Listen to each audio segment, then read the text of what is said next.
Hola, Hola. hola, ¿qué tal? ¿Cómo están? ¿Cómo se encuentran? Espero que se encuentren bien. Nosotros de poder compartir un material y una información que es un tesoro. Hoy día nos vamos a transportar hacia los océanos y hacia pura magia que nuestra invitada acá presente tiene para poder contarnos. Ella se llama Jacqueline Montesinos, es una científica que pertenece a una organización sin fines de lucro, una ONG llamada WWF, se lo conoce así, como un pandita. Pero esta organización está presente en nuestro país, lo desconozco, pero no sé desde cuándo, pero en el mundo desde el año 61. Y ellos están haciendo una labor preciosa, sí, pero es muy interesante y muy necesaria, porque están protegiendo la biodiversidad. Entonces, para nosotros hoy día es un honor poder contar con la presencia de Jacqueline en este momento, porque están cumpliendo un rol ecosistémico de protección demasiado necesario. Y bueno, ya sin mayor introducción, le voy a dar la palabra a Jacqueline para que nos pueda contar un poco respecto a sus investigaciones y su vida. ¿Cómo estás, Jacqueline? Bien, bien, muchas gracias. Hola Yasmín, hola a todos. Muchas gracias por la invitación. Muchas gracias a ti por estar presente en nuestro programa. Tienes mucho ahí que compartirnos, así es que me Sí, gustaría que nos pudieses contar un poco de qué es lo que estás desarrollando hoy día, específicamente también en WWF. sí, no, yo feliz de llevarlos a nuestro mundo. Solo quería hacer una pequeña aclaración, Claro. que yo de formación soy bióloga marina, pero actualmente en mi rol de WWF nosotros no hacemos investigación científica directa. Entonces yo ya no me aplico tanto al mundo científico, sino que nos respaldamos absolutamente todas las acciones que promovemos y todas las decisiones que tomamos están basadas en información científica, pero Ah, información científica que realizan expertos, colaboradores y socios de nosotros, pero nosotros actualmente no hacemos ciencia directamente, sino que apoyamos a investigadores. Sí, perfecto. sí, mi formación como bióloga marina, mi formación es científica. Y por eso creo mucho en la ciencia y me respaldo en la ciencia para promover todas las acciones de conservación que promovemos. Quería hacer Perfecto. solo esa pequeña acotación. Sí, En necesaria. ese, en ese contexto, en ese contexto, yo soy miembro del programa marino de WWF Chile. Nosotros como oficina, como tú decías, claro, en el mundo llevamos muchos, muchos años. En Chile llevamos un poco menos.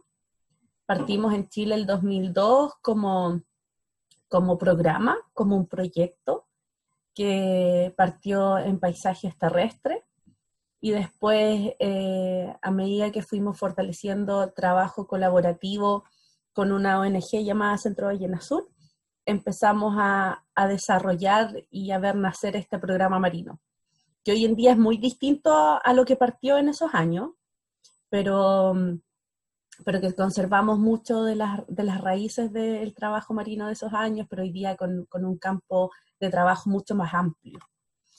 Y en ese contexto, nuestro paisaje prioritario es la Patagonia chilena, todo el mar de la Patagonia chilena, el mar territorial específicamente, y trabajamos en todo lo que tiene que ver con medidas de conservación de especies de cetáceos, que son prioritarias para nosotros, como la ballena azul, el delfín chileno, que es una especie endémica, es el único cetáceo endémico que tenemos en Chile. Es un delfín así chiquitito, no más Mm, de 1,5 metros de ay, tamaño y con una aleta muy redondita. Es muy lindo, muy, muy lindo. Y es nuestra única especie de cetáceo endémico, como te decía, y que se ve solo en Chile. Por ser endémico, se ve solo en nuestro territorio nacional, en ninguna otra parte del mundo. Así que tenemos oh, que cuidarlo harto. Y también trabajamos mucho con las comunidades locales. Creemos mucho que para promover medidas de conservación hay que involucrar a los actores que están en los territorios, a la gente que vive en las localidades, porque son los mejores guardianes que tenemos.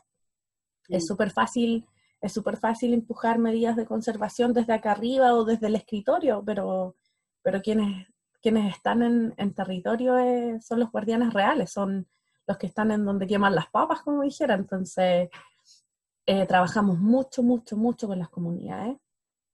Y también trabajamos en temas de amenazas que tienen que ver principalmente con la salmonicultura, que es una industria que está súper expandida en toda la Patagonia y que tratamos de empujar a que ellos mejoren sus prácticas, a que mejoren sus medidas de producción y que reduzcan por ende sus impactos al ecosistema. Perfecto. Así que en eso estamos. ¡Wow! ¡Qué grandiosa labor! Muy necesaria, y qué bueno que le den la bajada también con esa importancia hacia el trabajo con la comunidad. Es muy, muy, muy necesario. Me gustaría, Jacqueline, que nos pudieses contar un poco respecto al rol ecosistémico que tienen los cetáceos, la ballena azul, además que nos cuentas también ahí después un poquito de ella, en torno a los océanos. Sí, mira, bueno, yo partiría contándote que los océanos, bueno, la mayor parte de nuestro planeta es agua. Vivimos en un planeta de agua. Y esa agua está en nuestros océanos. El océano es un ambiente extremadamente rico en biodiversidad. O sea, hay rincones del océano que ni siquiera conocemos y que por nuestras características humanas es muy difícil que podamos llegar.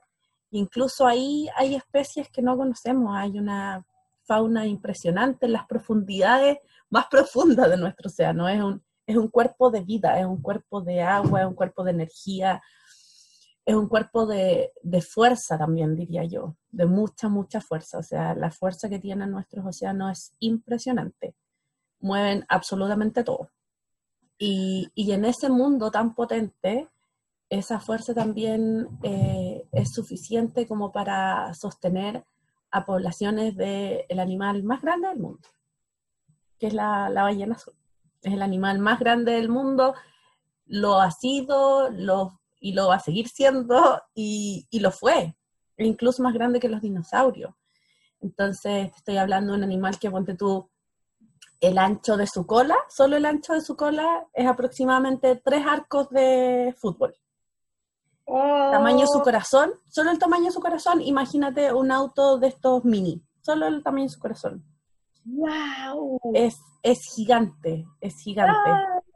Pues hay algunos animales, bueno, el animal más grande que se ha registrado medía 33 metros de largo, solo de largo.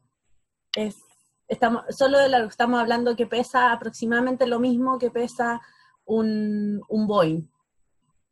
Es enorme, es enorme, es enorme. Y en Chile tenemos la suerte de verlo. En Chile también tenemos mucha suerte en cuanto a especies de cetáceos. Acá en Chile se ven aproximadamente el 40% de los cetáceos que hay en el mundo, se ven en nuestras costas chilenas.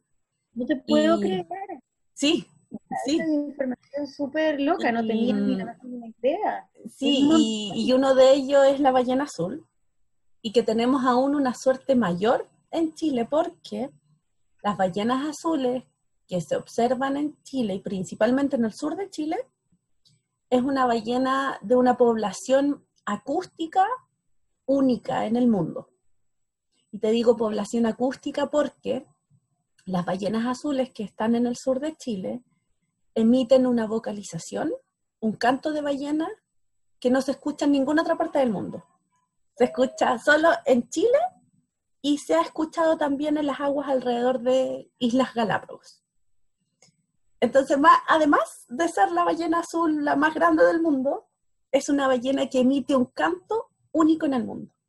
¡Wow! Y eso es en Chile. Entonces, tenemos una tremenda suerte en ese sentido, porque tenemos la posibilidad de ver, no es que vayamos a la playa y tú veas la ballena, pero tenemos la posibilidad de meternos un poquitito en el mar y podríamos ver a uno de los animales más grandes del mundo, que tiene, aparte de ser todo lo más grande del mundo, tiene un tremendo rol ecosistémico. O sea, no tenemos una responsabilidad de cuidarla porque emita este canto único, no tenemos la responsabilidad de cuidarla porque sea el animal más grande del mundo y no tenemos la responsabilidad de cuidarla porque sea la ballena azul. Tenemos una responsabilidad de cuidarla porque tiene un rol fundamental en nuestros océanos. Por ejemplo, la ballena se alimenta de crustáceos, del krill, que en su caparazón tiene nutrientes que la ballena absorbe y después a través de las fecas devuelve al mar, devuelve al océano.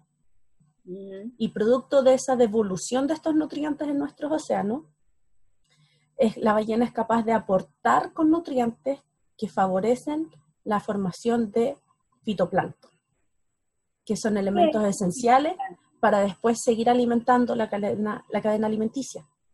Perfecto.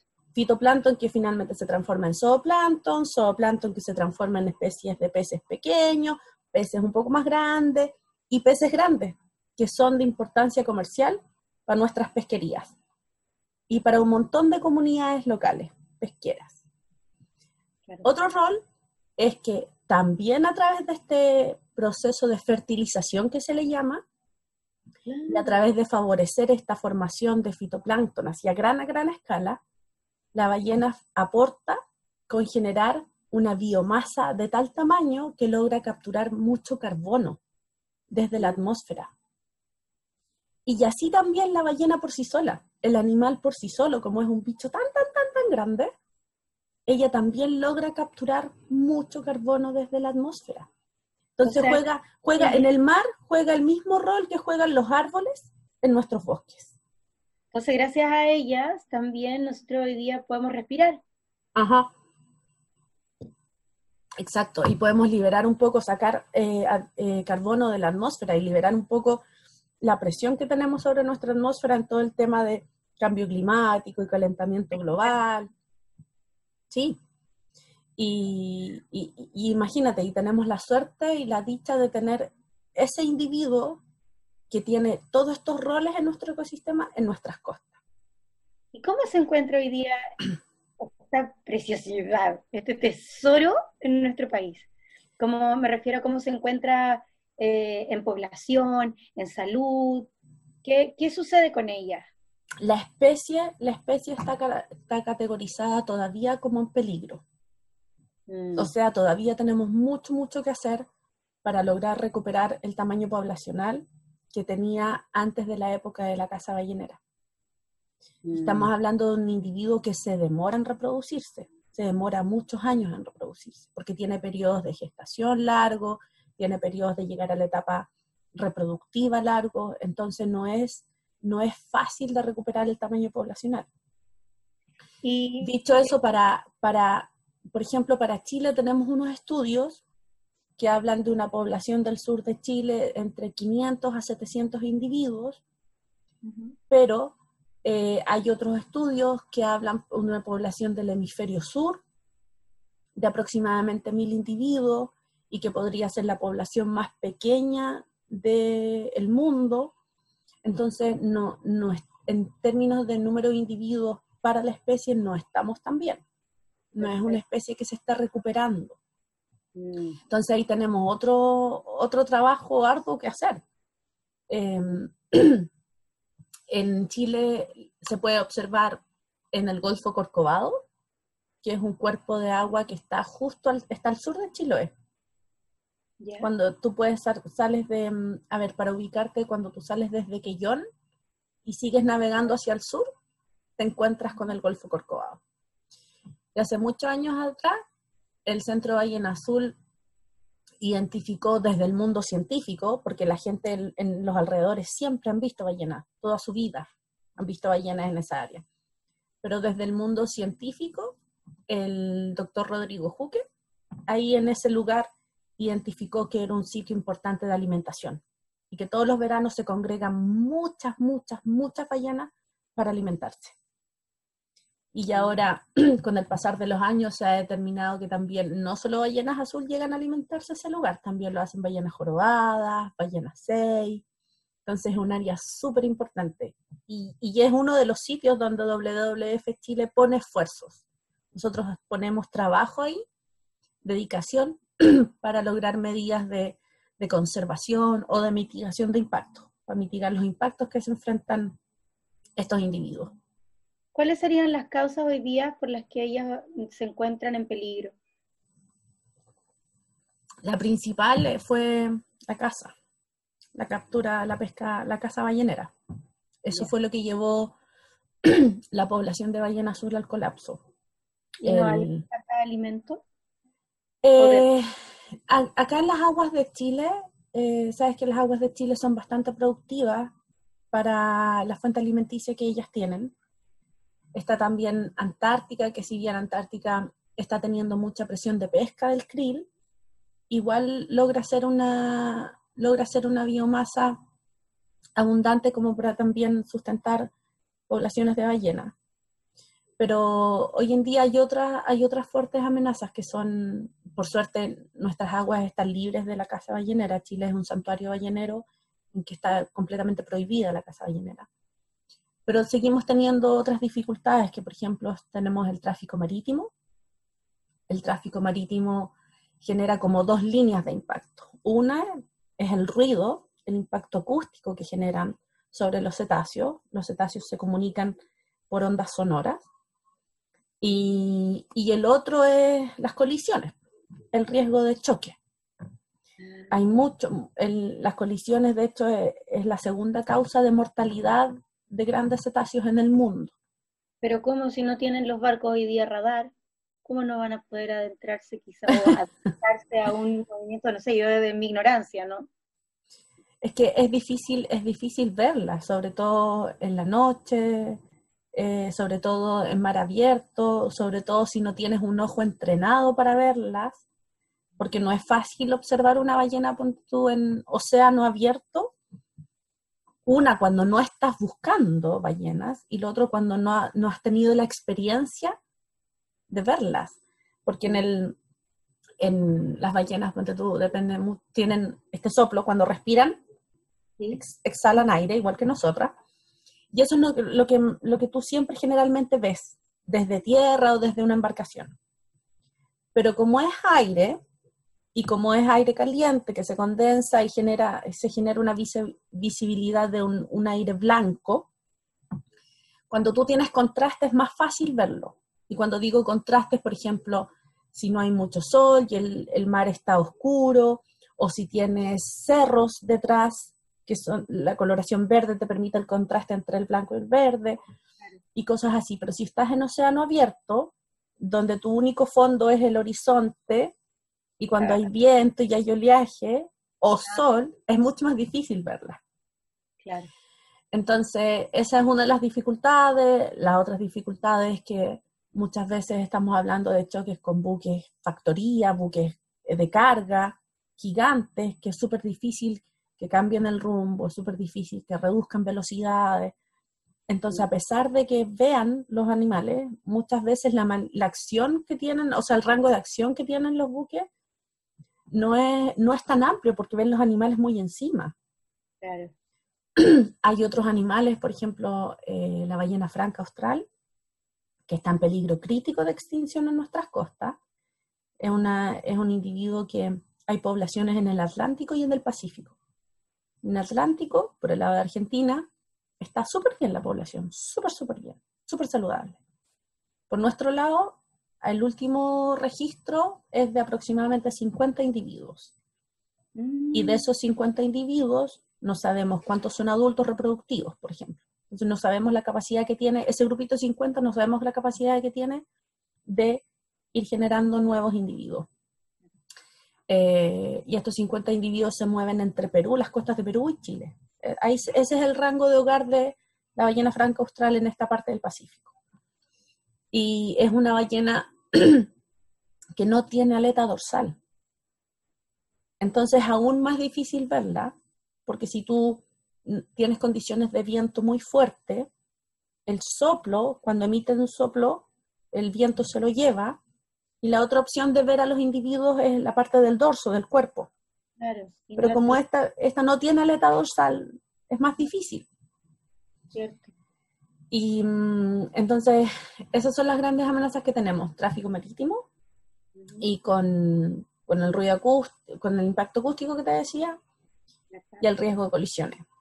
también están en otras partes del mundo, y de hecho la principal causa de muerte de grandes cetáceos, de pequeños también, es el enmalle en redes de pesca.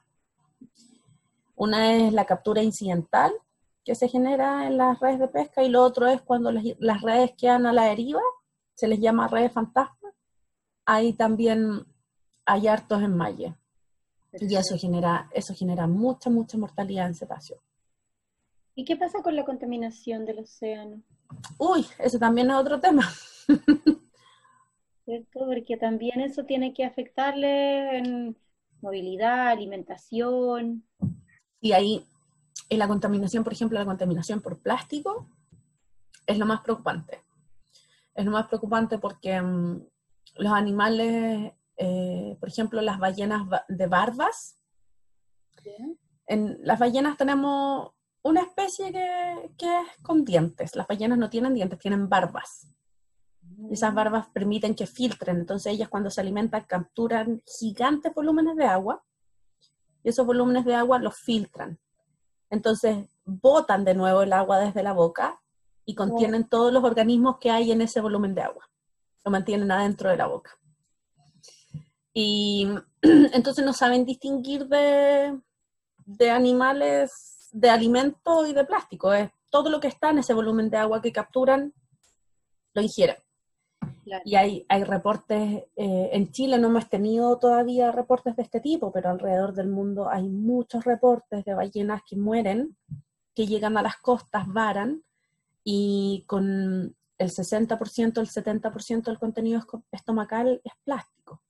Son bolsas plásticas, son botellas, han habido algunos registros incluso de hawaiana, las tapas de las botellas, y eso es súper preocupante, es serio, porque el plástico que se ingiere va generando distintos daños. Uno es que el intestino pierde la capacidad de digerir, de degradar. Lo otro es que como el plástico se va degradando en el océano, por ejemplo una botella, finalmente se va a transformar en microplástico. Claro. Y ese microplástico, como se va degradando, producto del movimiento del agua, del sol, igual se degrada con puntas, se va rompiendo con puntas. Y esas puntas dañan el intestino, dañan las gargantas, entonces generan daños de tejido. Entonces el problema es serio, es serio. Y también el tema de los plásticos también se observa mucho, no solo en cetáceos, en otros tipos de mamíferos marinos, en aves marinas también se observa mucho. Y es un problema serio. ¿Y qué es lo que estamos haciendo en nuestra zona sur con WWF? ¿Qué es lo que está propulsando por ese espacio? Estamos intentando hacer cosas. No es fácil, es un camino largo, pero como WWF, por ejemplo, como organización internacional, tenemos una iniciativa de protección de ballenas y delfines. O sea, una de las líneas de trabajo de WWF a gran escala es mitigación de impactos que afectan la vida de ballenas y delfines. ¿Ya? Después de eso, si lo bajamos un poquito más regional, digamos, tenemos un proyecto regional, que es parte de esta iniciativa global. Perfecto. Y ese proyecto es en el Pacífico Sur, y que se llama Pacific Blue Corridor, y que trabajan todas las oficinas de la región pacífica, desde el programa Antártica hasta México. Estamos todas las oficinas en conjunto tratando de ver las rutas migratorias de las ballenas, tratando de ver cómo se mueven por nuestros océanos. Estamos tratando de ver dónde están los focos de interacción, por ejemplo, con las actividades pesqueras o con el tráfico marítimo, como para ir bajando a medidas de mitigación que vayan acorde con la presencia de estas interacciones. ¿Me corté? Me había quedado pegado. Perdón. Era que estaban en coordinación con los distintos países que hoy día están monitoreando un poco la situación Ya, marítima. Hasta ahí sí. llegamos. Y te conté de que estábamos tratando de ver las rutas de navegación. Ya, La introducción. ya, vamos a partir de nuevo ahí entonces. Entonces, todo ¿Cómo esto, se llama el programa? ¿De dónde se llama el programa? Ahí. el, Ahí lo- ya, este proyecto se llama Pacific Blue Corridor o Corredor Pacífico Marino. Y, y lo que estamos tratando de hacer es identificar por dónde se mueven las ballenas, por ejemplo, en todo el Pacífico Sur. ¿Cuáles son sus rutas de navegación? ¿Cómo estas rutas de navegación se sobreponen con las rutas del tráfico marítimo? ¿Dónde están las mayores interacciones con las pesquerías, por ejemplo, en todo el Pacífico? Y así tratando de diseñar, identificar, visualizar medidas que nos permitan por lo menos mantener estable nuestras poblaciones en el Pacífico Sur. Insisto, desde que las ballenas salen desde Antártica hasta que llegan a las aguas del Ecuador. No sé si sabes, pero la ruta migratoria más común de los grandes cetáceos es entre Polo y el Ecuador. Entonces, para nuestro continente es entre Antártica y el Ecuador. Perfecto. ¿Y qué es lo que tú podrías como recomendarnos a nosotros como personas comunes y corrientes que no estamos necesariamente muy vinculados con el mar? Algunos quizás ni siquiera hemos podido ver el mar en un tiempo, hay personas que ni siquiera conocen el mar. Entonces, ¿Cierto? comprendiendo esa realidad, ¿qué es lo que podríamos hacer nosotros para contribuir a que el mar se mantenga en un estado más favorable? Y segundo, para poder contribuir a que las ballenas también puedan aumentar su población y que lo hagan en forma saludable. Eh, mira, me faltó contarte qué hacemos como WWF Chile. Ah, Y a partir de eso voy a responder tu pregunta. ya, perfecto. Como WWF Chile, eh, trabajamos lo que más estamos tratando de hacer ahora es buscar medidas de mitigación al ¿Ya? tráfico marítimo.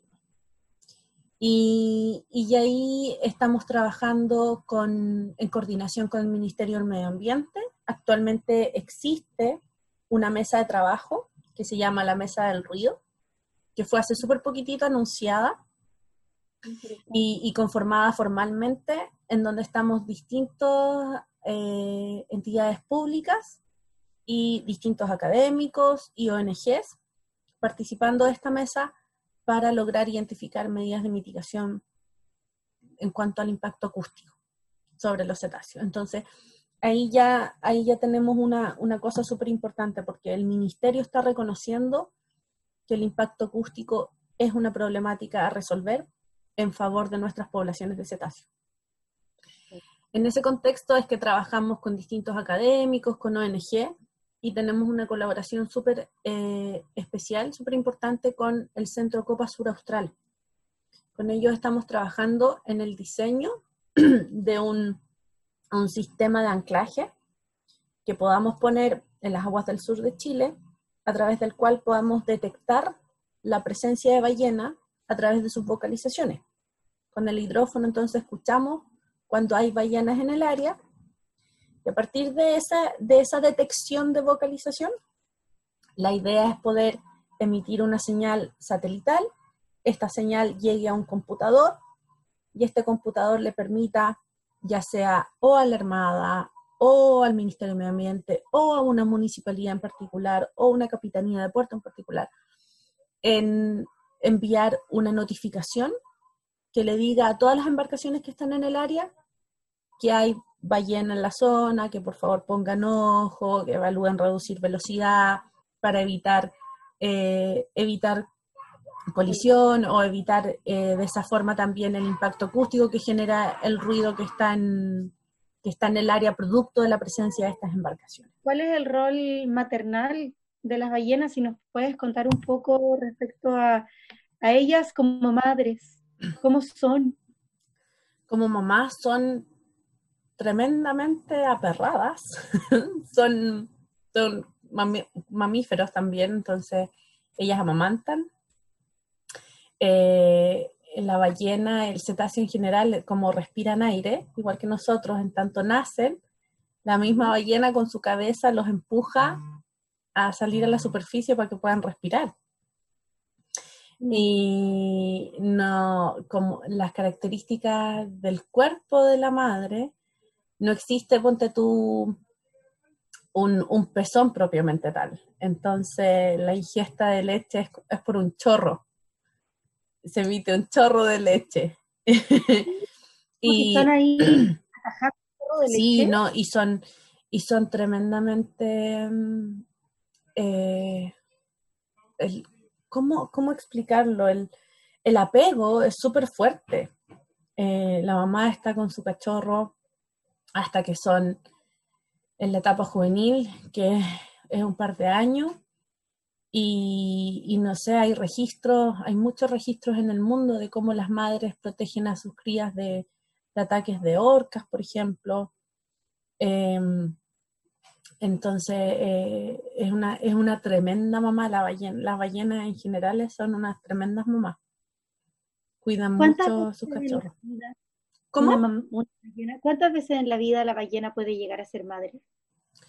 Bueno, va a depender de cuántas veces, o sea, de cuán largo sea su periodo de vida, pero comienza la etapa reproductiva más o menos a partir de los 4 o 5 años, dependiendo de la especie.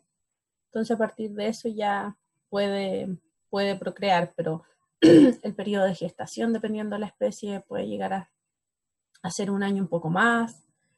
De ahí va a estar todo sí, sí, son de periodos de gestación largo.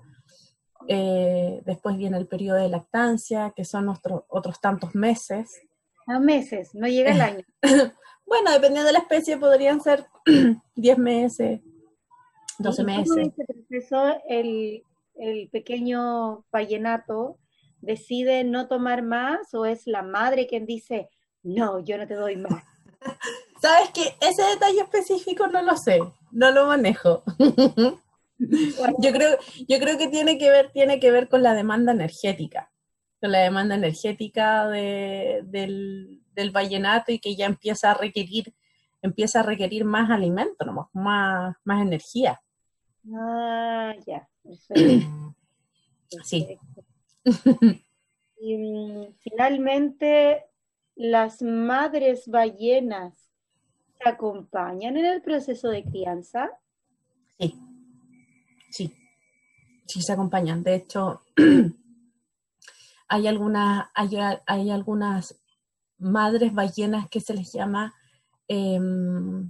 como enfermeras, como asistentes de parto, porque ayudan en el proceso de parto, están ahí presentes. Sí.